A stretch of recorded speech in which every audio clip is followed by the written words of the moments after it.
And play.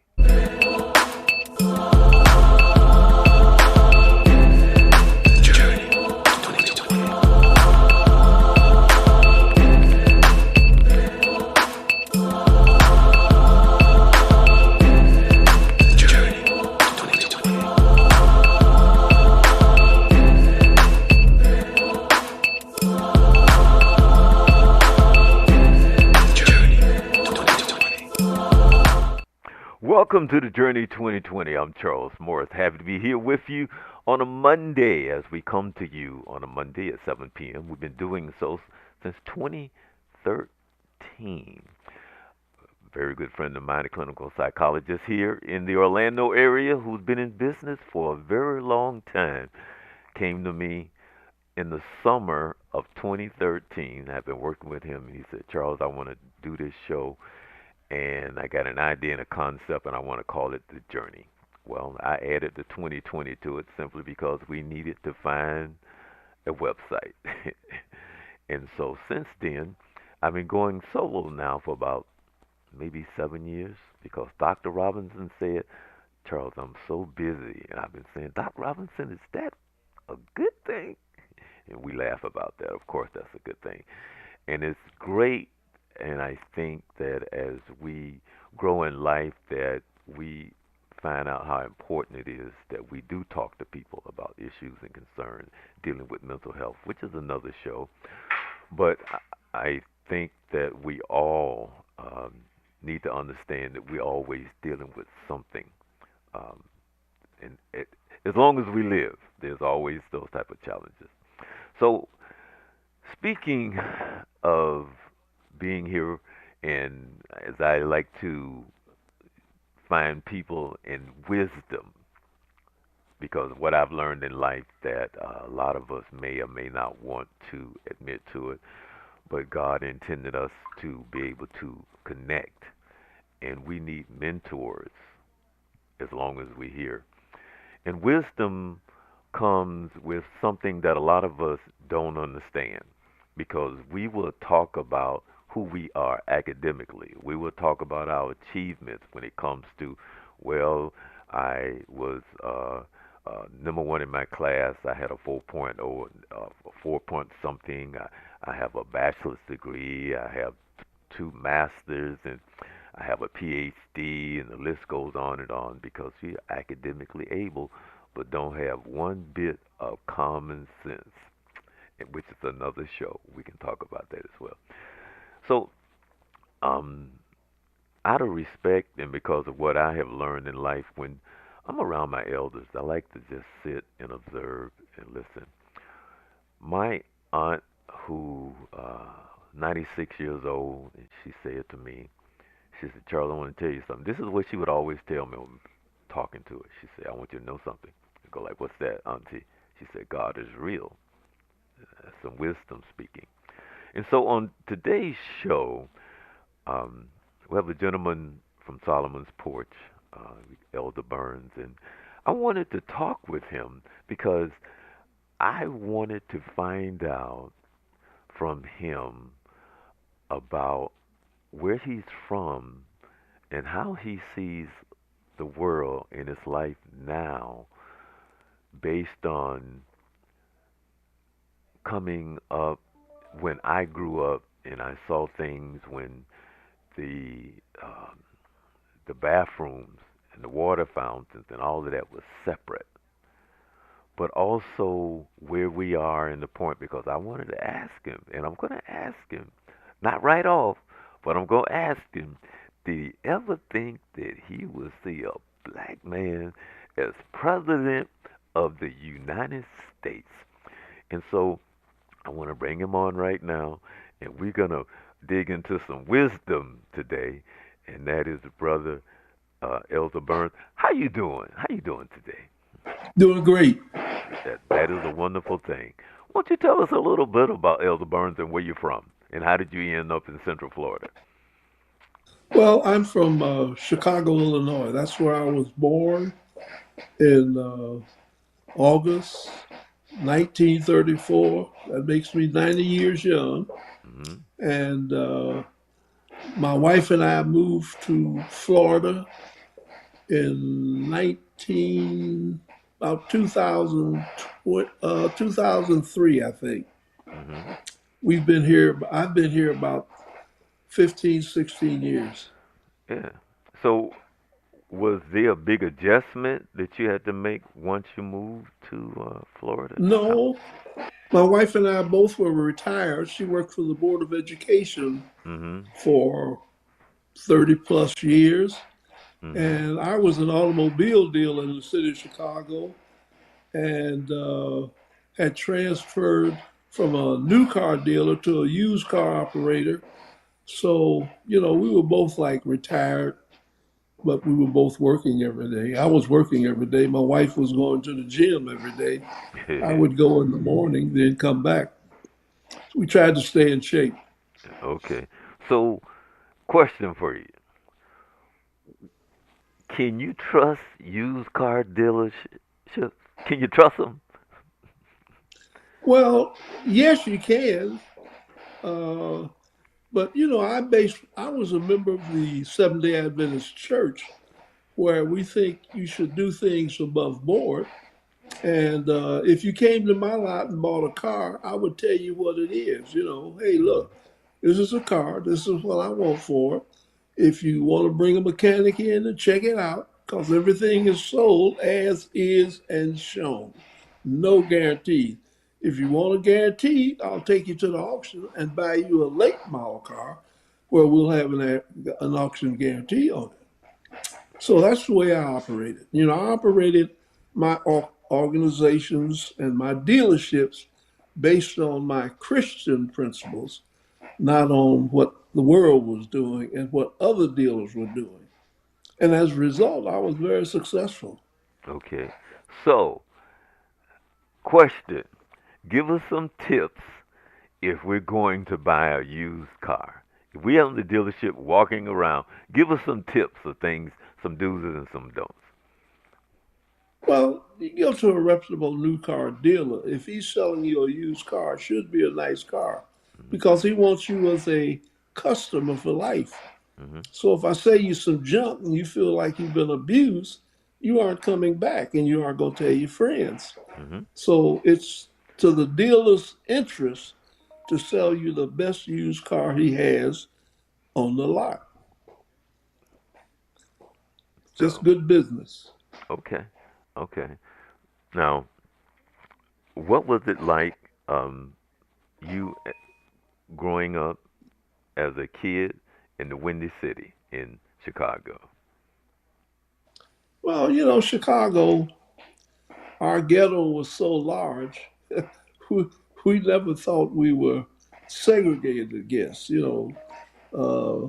but when I had an opportunity to go outside of my community, then we realized things were different for black folks. But other than that, I had mother and father. Father's work must at the time I was growing up, both mothers stayed home, and we lived pretty good. We went to church on Sunday and came back, had a nice Sunday meal, fried chicken, green peas, mashed potatoes, standard Sunday meal, and that egg custard pie, Hmm. and that was it.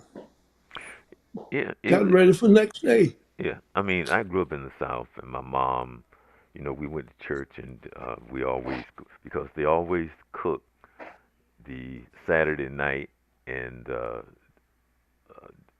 Sunday meal was ready as soon as we got home from church because it was cooked Saturday night.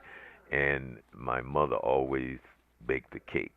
There was always a pound cake or pecan cake or uh, jelly cake or something like that.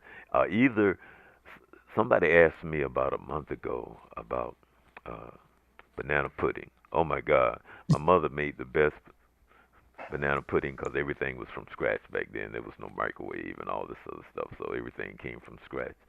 And so on a typical Sunday, that's what we did. But growing up in the South, that's how it was. Um, but for yourself, is there another big city that you lived in that you can kind of compare Chicago to another city that you grew up in? Yeah, I lived in Houston for a while with my number two daughter. Mhm. And in fact, I'm leaving for Houston Friday. I'll be there several months. But Chicago basically was my home. And I'm a Chicago boy. Mhm. I still would be in Chicago if my wife hadn't got sick in Florida. I had children who were on the circuit playing tennis, and my wife was the chaperone for them. And when she got sick, they wanted her daughters, both were living in the Florida area, wanted her to be in the area close to them so they could monitor her health better. But other than that, hey, I'm a Chicago man Well, with the bad weather and everything else. okay, so are you a Bears fan, a White Sox fan, what? A Cubs fan, Well, we grew, Cubs or White Sox? we grow up rooting for the Bears Okay. and the Chicago Cubs because it was a pleasure to go to Wrigley Field and sit out there and get that ocean breeze from the lake. And the scenery was just perfect. The White Sox was all right. When I was growing up, we used to sneak into Comiskey Park and we used to go to the games. And we used to go to the football games. You know, Chicago had a football team. It was called it'll come to me in a minute, but they moved from Chicago. I think they went to someplace else, and then we had another team that played at Soldiers Field, Mhm. the Hornets. That was when the AFL before they merged together. We had two football teams. We had really three football teams in the city of Chicago. One played at Comiskey Park, the other played at Wrigley Field, and one played at Soldiers Field. This was back in the day when you could sneak into those parks without paying. Young people like me, Well, it's it's teenagers. right. Well, it's funny because one of my friends that I'm still friends with from our childhood, and from time to time when I talk to him and I reflect on those days because we would. I'm from Jacksonville, so it was the Gator Bowl, and so we would go sneak into the Gator Bowl, and I think the thrill of the sneaking into the game was more exciting than the game. So we would Yeah, go and we would do what we do, and it was the whole thing of like, oh, okay, so we're gonna go sneak into the game. And so it was sneaking into the stadium, which was the highlight of the evening, than actually going and watching the game. So that was, as kids, you 17, 18 years old, 16, however. But just the idea of you being able to go and sneak into the game, that was like a thrill. We used to have so it much fun. was. And in Chicago at Comiskey Park, not only did they have baseball, they had boxing. I remember the championship fight between Ezra Charles and somebody else was held at Comiskey Park, and we climbed the fence and got in that night. But those were, of course, I was 10, 11, 12 years old. Those were exciting days. And that's what you did. Didn't Hmm. have television sets. Or if you had one, it was so small you couldn't see it. well, But well, um, I was born in a time because I can ask you this question. So I want to ask you this because I can relate to this. So I'm gonna tap into something that I want to, because I'm curious because the millennials now they have no clue about what we're gonna talk about right now. So I want to ask you about that transition because there was a time when radio was really television. Do you remember that, right? Because radio was really hey, Jack television. Armstrong, the All American boy, Right, right. But Captain Midnight. no, no, no. But I'm saying you gathered around the radio. That Yes. that was the television, And That then was the at television. right, and so as radio evolved, you started to hear like the stories like Dragnet and all these other different shows that was on radio. And Yeah, so then came the television. right, So I'm asking you, how was the transition, if you remember, when the radio was mainstream, whether or not you were sitting there listening to one of the soap operas or Dragnet or the boxing match and baseball, because baseball was like king on the radio then. that's right. Describe an evening of radio with the family. Well, usually daddies were working, Okay? mothers were washing clothes and ironing. Hmm. So in our family was five children. Most of us were around the radio, listening to the Green Hornet, uh, uh, Captain Midnight, and we all got gadgets that they used to have, like your automatic decoder. I had a Green Hornet ring that glowed in the dark. I had the Lone Ranger silver bullet. I used to order all those trinkets, Hmm. and those were exciting events. And then when they hit television, they just became more exciting. We didn't have to imagine. Hmm. We could see, which is a bad thing because now our young people don't understand life like they should. Hmm. And as parents, we're letting them become parents and do all the parenting. They make the decisions now that we should be making. But that's our fault, you know. That's our fault. We let it go. We Right. gave up our parental responsibilities. Right, right, right, definitely. So, so that's what I wanted to ask you because, like you said, and I think it was probably, and I'll say this, more entertaining because you had to imagine yourself. You heard it, Right, and in your mind, you played it out. And so, for right. one person, it may have been one thing.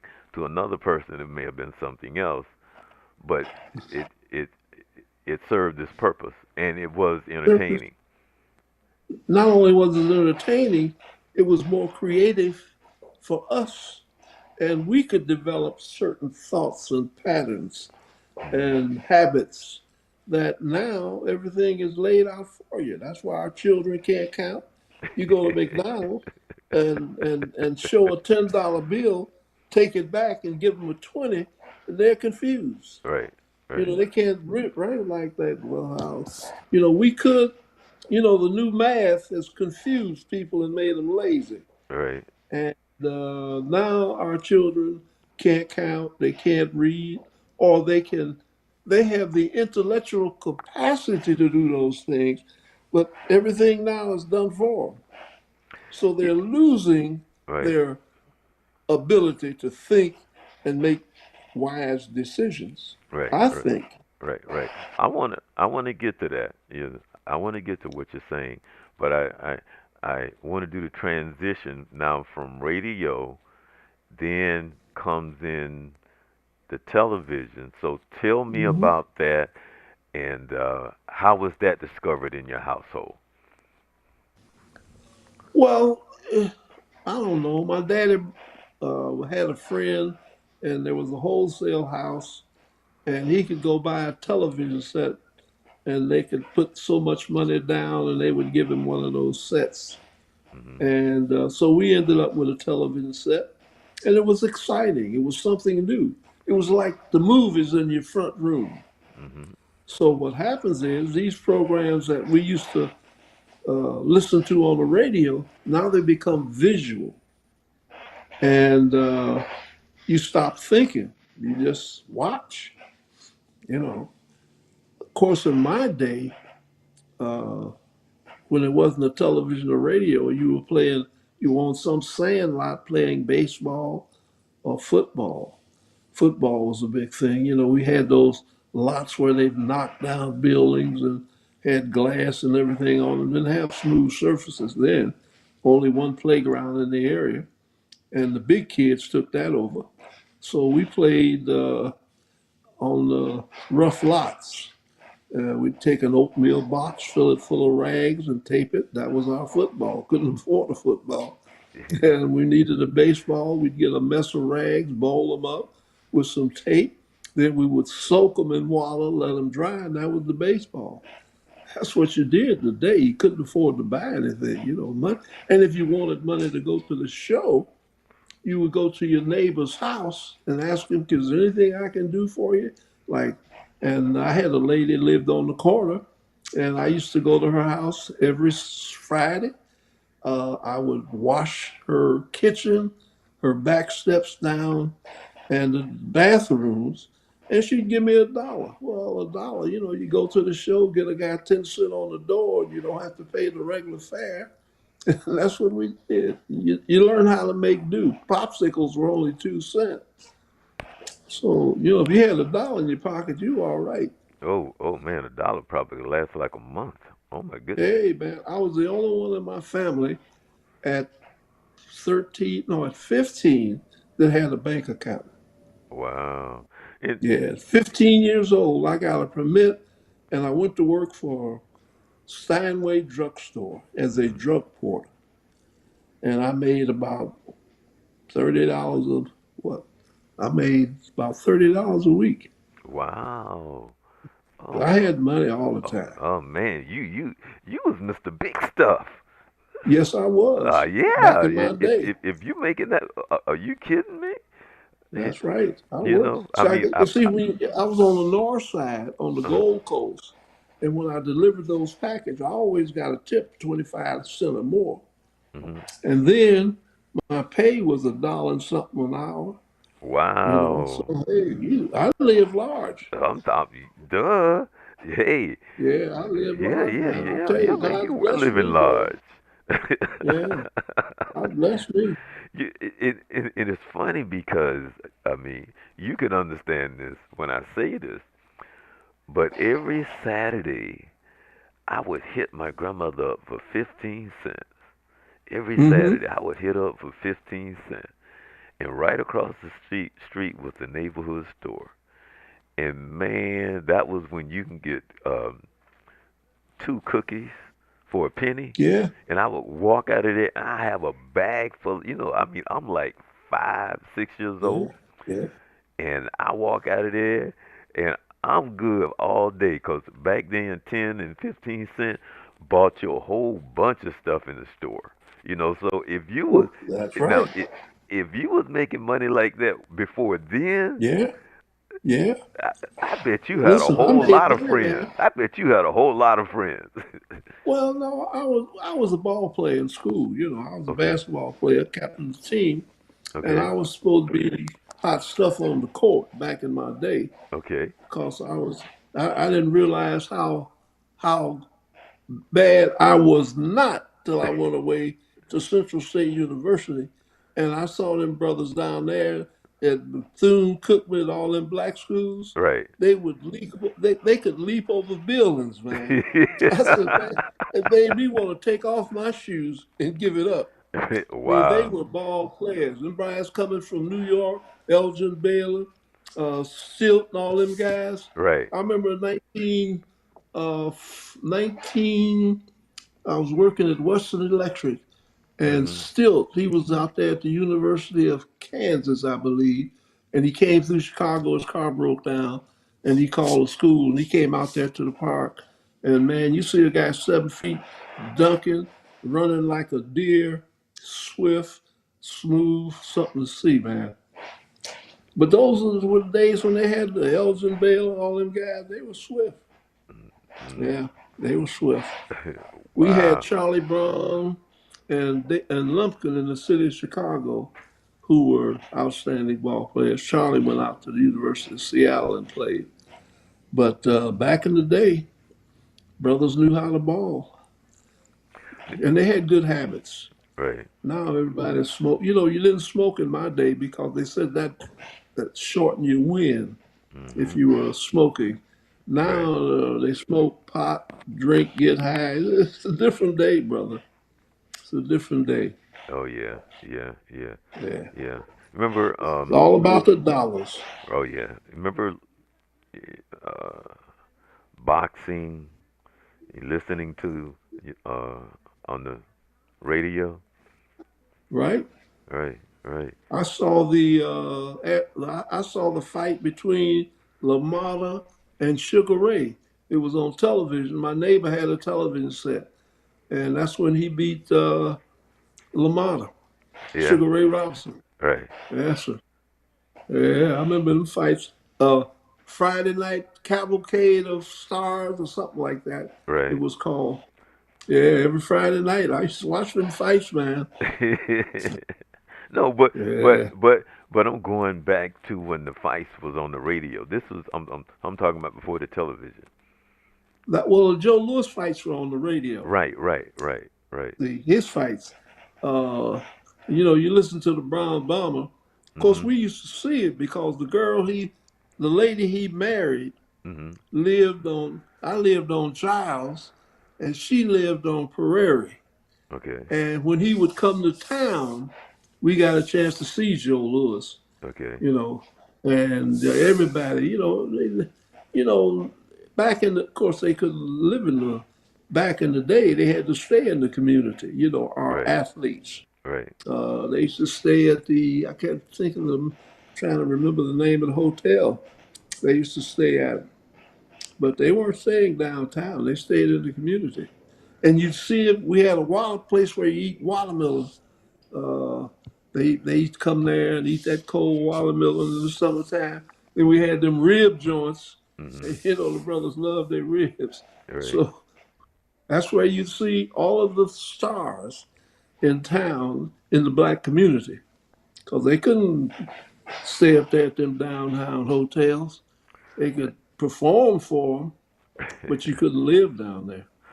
Well, let me ask you two questions. What was it like as a kid um, when you was listening to Joe Louis and what he meant to you and in the black community, but also some of the groups that you heard that was on radio and that would come and perform.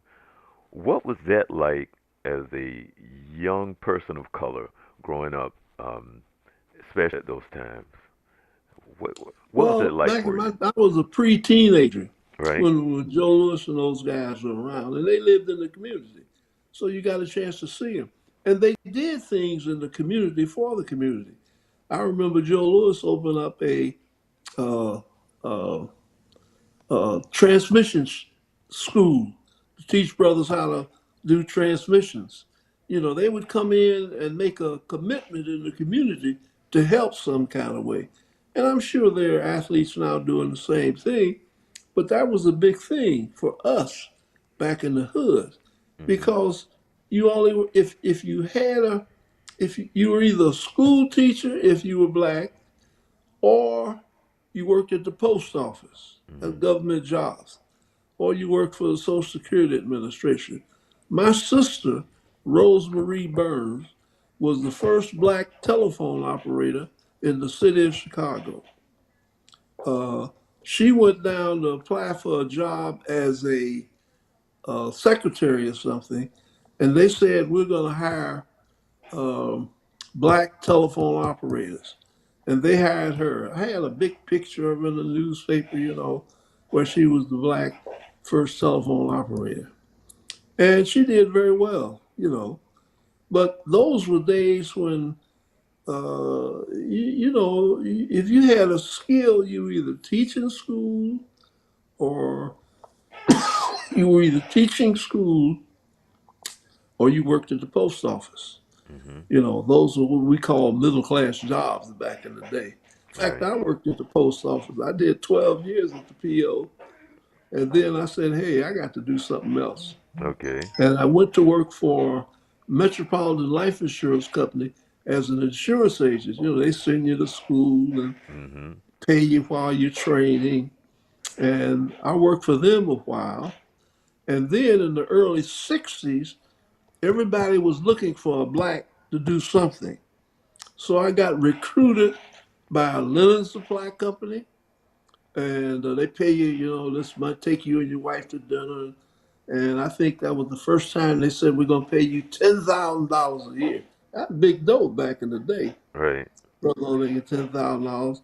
And I had a car to use, call on my clients. And from there, where did I go? I went from insurance to linen to one day I was driving down the Dan Ryan Highway, and I said, I want to be an automobile dealer. So I started applying, and they stroked me around for months, man, till I got in touch with Jesse. I said, Jesse, these people messing me up. I got a buy-sell agreement with this dealer, and they won't let me in. So Jesse got on the radio, Operation Push that morning, said, we're going to have to do something with Chrysler. And they called him and said, hey, Reb, don't worry about it. Burns is our guy. We going to take care of him. So that's how I got my dealership, which was in a white community.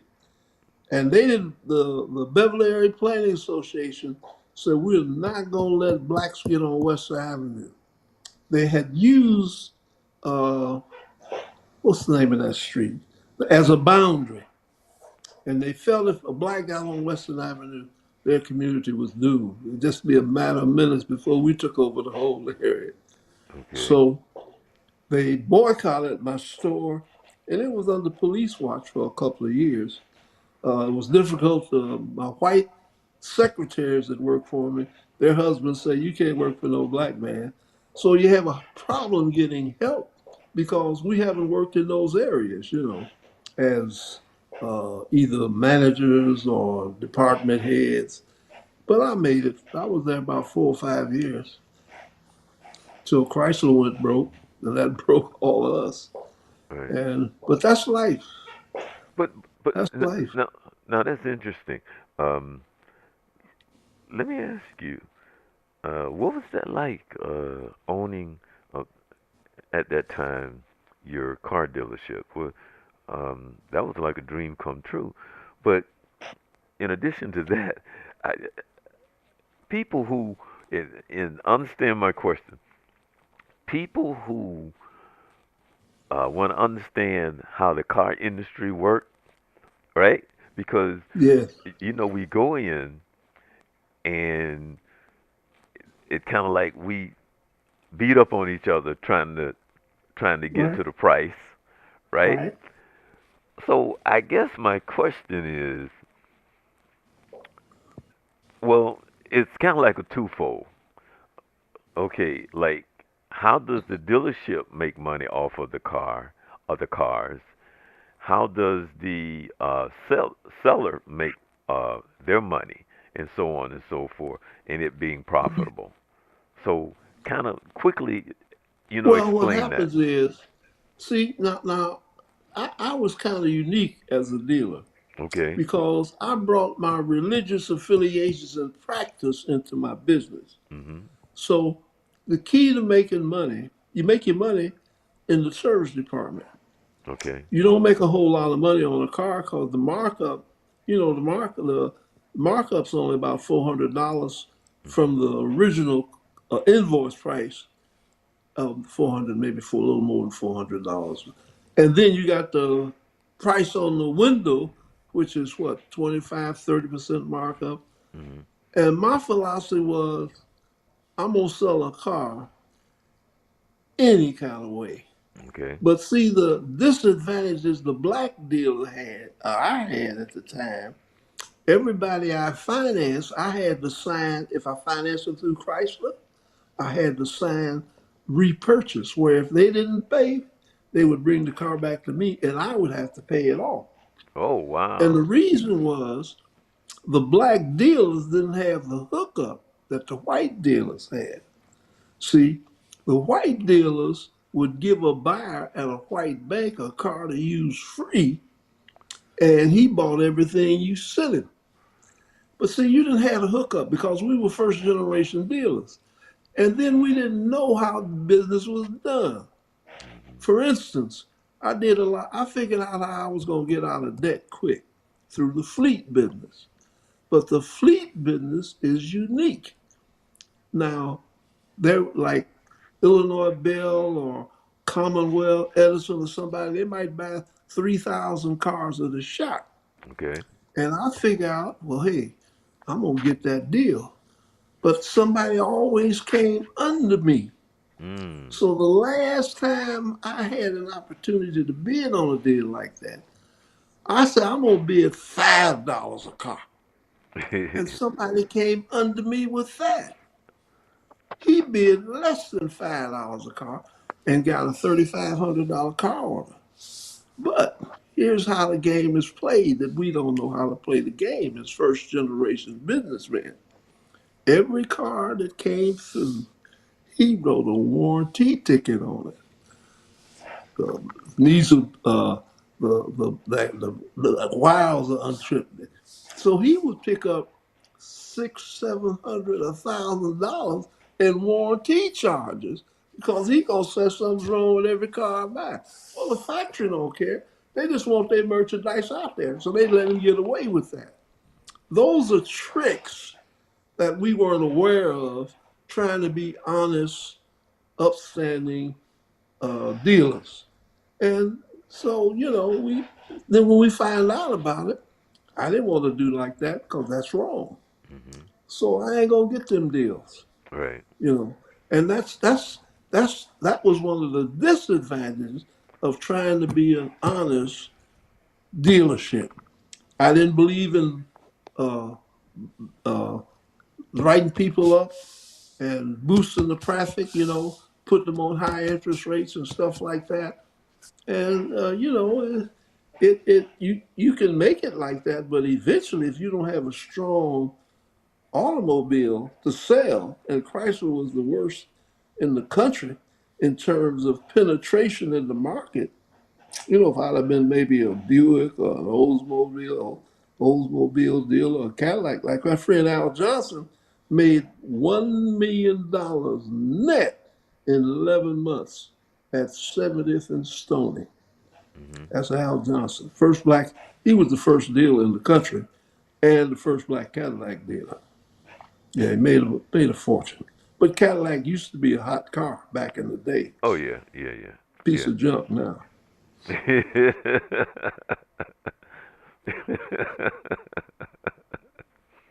Right. So, but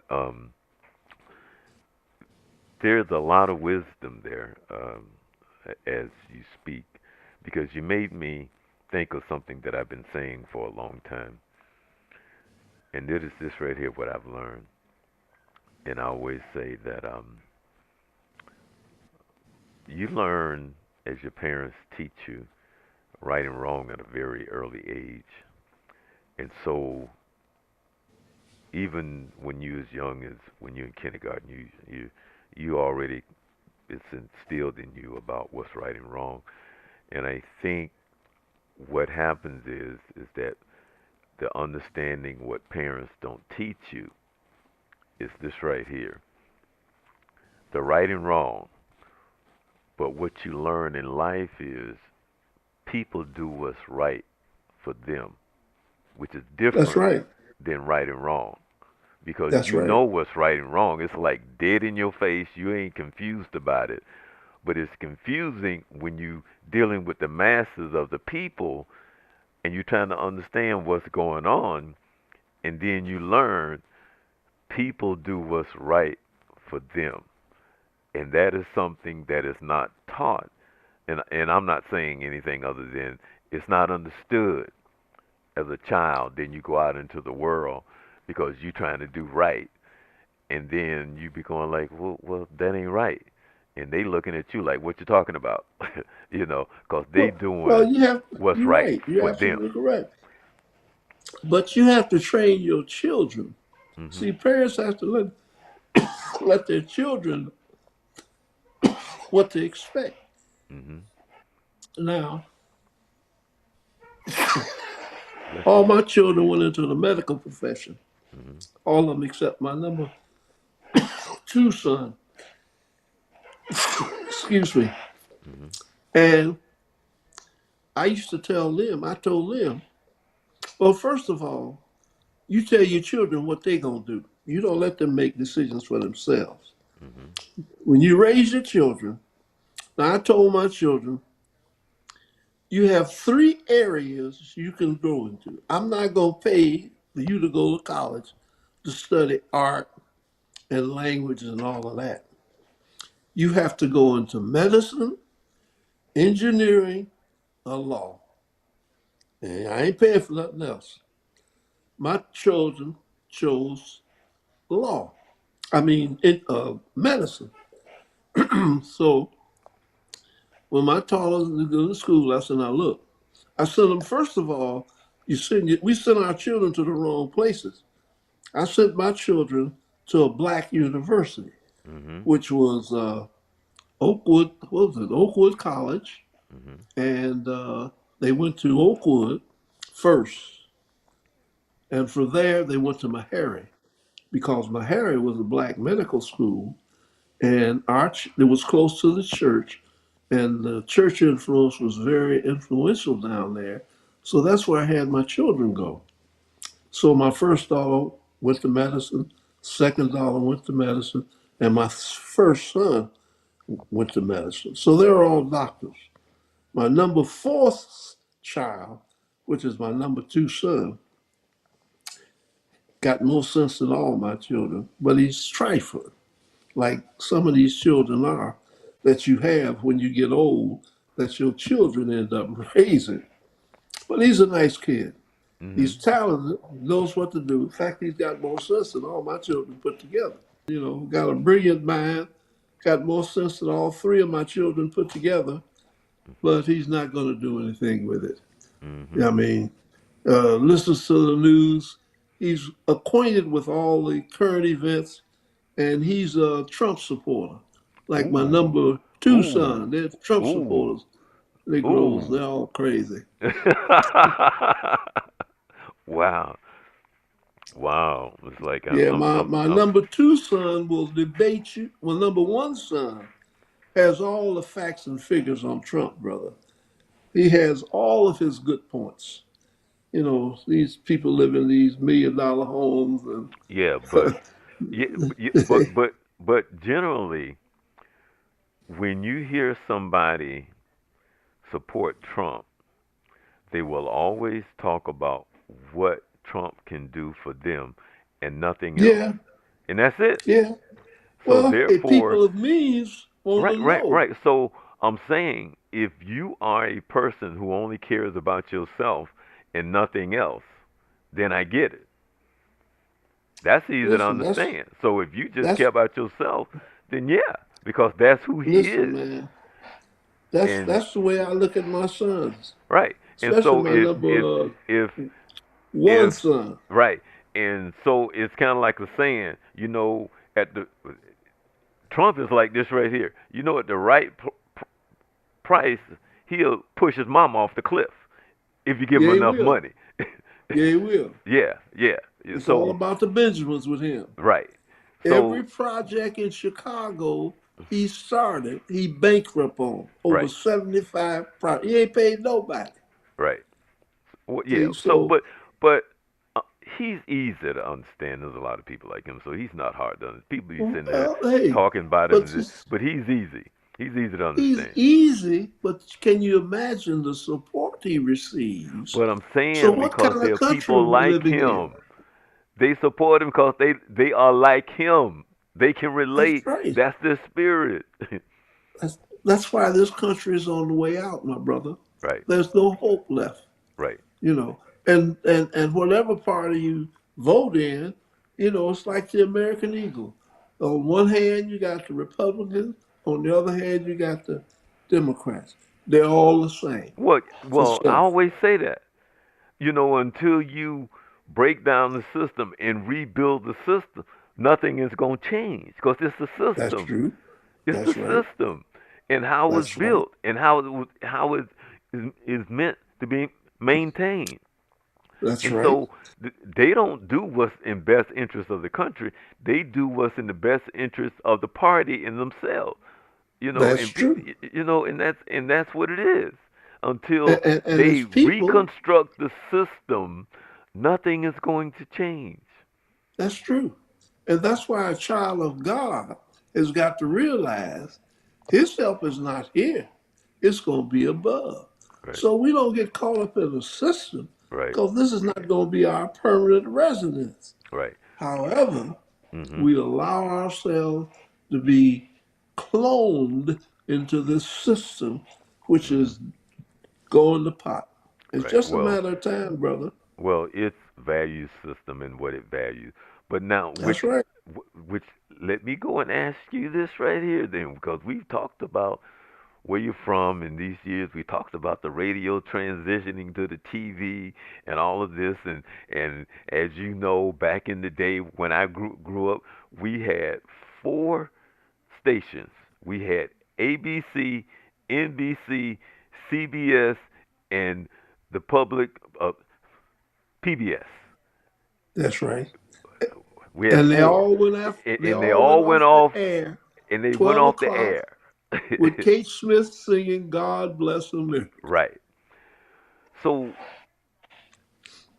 growing up, and you made statements that were so true, and in each statement that you made, and I was paying attention, you have talked about the transition to where we are now, how you grew up and how things were, and how you look sometimes and you just shake your head because it's so hard to try to wear those shoes to see how they think, how they process stuff, their value system, and where we are now.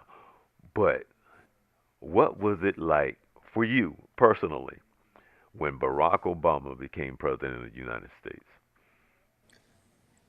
My son and I were in the stadium, maybe about 20 feet from him, Mhm. in the Chicago Grant Park when he came out on the stage with his family and he had won the nomination to Mhm. be president of the country. Mhm. But he was a politician. Mhm. And being a politician, you know, he has to do what the party says do. Mhm. He's a good guy. I don't have anything against him, but I understand the system and how it works. Mhm. I put you in power. You really don't have any power, but you do have power, because you control 240,000 jobs. That's a lot of power. Mhm. But hey, he did the best he can, made it for 2 terms, and now we're trying to get a woman in who's going to be difficult to get elected because we have lost our value system and we would vote for a man with the credentials that he brings to the table. So Mhm. you figure that out as a nation, Right. you know. You figure that out as a nation. Right. I mean, we have no values anymore. Right. Right. And Anytime we let children decide whether they want to be men or women, we go crazy. yeah, that's a. I totally agree in everything you said, and that's a different show from the standpoint that we can talk about that. What does that mean, and where does that come from? And which is another show. Well, we know where everything comes from. Oh It's yeah, the yeah. enemy of men's souls Right, that want to destroy us and want us to destroy ourselves. right, So they ain't got, I mean, that's just fundamental beliefs. right. God said one thing. We're saying we're not going to listen to God. We're going to listen to the enemy who says we can do anything we want to do. Yeah. Well, So I understand that. yeah, yeah, yeah. I mean, you and I can have that conversation, but a lot of Yeah, people um, won't understand that conversation, and we understand why. And as we go about our day and try to live our lives, uh, we do know that God is still in control, and is saying that many are called, but only a few are chosen. that's And true. and our inability to understand that we're not in control, we never will be in control, and what we think we have don't belong to us anyway. And then our value system and all the things that we give value has no value at all.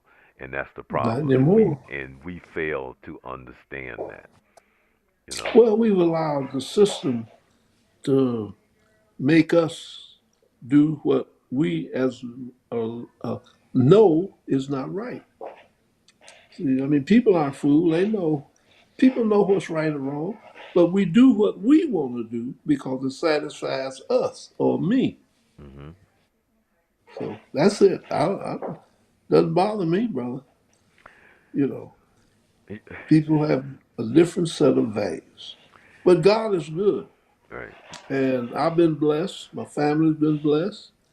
Uh, I live good. I ride good. I eat good. So how am I gonna complain? You know. You know, I'm listening to your story, and I'm sitting up here, and I'm a little in awe because you were a high roller back in the day. You know, I'm listening to you, and I'm like, really, Well, really? I was a high roller in the sense that I went places, you know, because I was when I became a dealer, Hmm. and people think dealers know everything, got plenty of money, stuff like that. So I went places by myself that I didn't take my wife, Uh you huh. know, and I'm run, I'm because I'm trying to sell a car. Right. Everybody that I talk to somebody, I'm talking to give me a fleet deal. Let me say you this. Right. I'm trying to make money. Right. Well. So Well. Well. I don't. I mean, I'm gonna say something that might not make sense, hey, but when you told me your story, even though I was putting two and two together, I wasn't necessarily talking about how we perceive high rollers to be. I was mm-hmm. talking about your ability at that time to be successful, where a lot of people of color, and I'm whatever that is, that you was in position where you were blessed. And that's what I mean by that. Because to hear your story and to understand, and I'm listening to like the numbers, because at that time that was tremendous. You know, if you was to say to somebody that you was making that kind of money, uh, because they can't relate to then and how much the dollar was worth back then in those days. But to But now let me correct understand, you. huh? I wasn't making a lot of money. No, no, no, no, no, no, no, no. But I'm saying you was making enough money to to take care of yourself in a lot of ways that a lot of people of color didn't have those Yeah. opportunities. Is what I'm saying. But I did that with the insurance company. I did that with the linen supply company. I was a hustler. I mean, Right, that's the term we use, hustlers, where you get out and work, right, especially. And I wouldn't take a job unless they paid me a commission based on performance. I didn't want. I know I went to linen supply, several linen supply companies after Chicago Linen Supply Company went out of business, and the guy said, "Yeah, we pay you $10,000 a year, which is big money back in the day." But I was with a company where I could make twice that because of the commission schedule. The more you do, the more you make. right, And that was my philosophy. I didn't want a job that's gonna pay me a salary because I'm gonna work three times as hard as the average person, and I want to get paid for that effort. right. That's what you have to do when you work. Mm. You know. Were you ever a Bulls fan along with Michael Jordan? Well, I used to, my wife was very my wife loved going to football and basketball games. Hmm. And I had a 1 inch ad in the program at Chicago Stadium where the Bulls played. Hmm. And, we went to the game, we went to every game. Okay. Anything that wasn't on Friday night or Sabbath afternoon, we were there, my wife and I. Okay. In the wintertime football game, we had those special suits because we out there by the lake, brother, where it's 15, 20 below. Mm. We sitting out there because I used to let one of the ball players' wives drive one of my small cars. And Okay. I got 4 tickets to every game. Okay. So we were into the stuff, man. My wife loved sports, and I Okay. love sports. Then, now I don't raise my eyebrow, but back in the day, that was it. Yeah, Yes, sir. right. I remember the day when Baylor came to town at the old stadium, Mhm. and he was something to see, man. Guy could leap over a bucket. He was something to see. Right. Yeah, back in the day. Right. But Well, that was years ago. right. But you're getting ready to leave the Orlando area, go spend a little time with family, um, which is wish you happy travels on that. But give us some words of wisdom um, as I talk. You don't really know, but for over, I don't know I how see many. my battery says low battery. I don't know why No, no, I'm no, no, plugged in. no. But we about to close out. Give us Okay. some words of wisdom before we leave out here today in reference. Well, the only words of wisdom I got, man, listen, put your trust in the Lord, Hmm. and He will show you the way. Do Okay. everything above board. You won't have any problems. God is good. He's great. And He loves everybody. And He wants us to develop a relationship with Him. Hmm. That's it. Okay. Nothing Well, else matters. you're absolutely right about that. So, Elder Burns, thank you so very much for hanging out with us on the Journey 2020. We appreciate you. And thank you for your words of wisdom and safe travel, and hoping that you come back sometime real soon, and you'll be able to come back on the show and tell us about your trip. Okay, my brother. Thanks for having me. All It's right. been a pleasure answering your question. You All have a right. blessed day now. All right. Thank you so very much. Blessings to you. All right. All right. All right. All right. That's Elder Burns from Solomon's Porch Adventist Church here in the Orlando area, giving us some words of wisdom. Yes.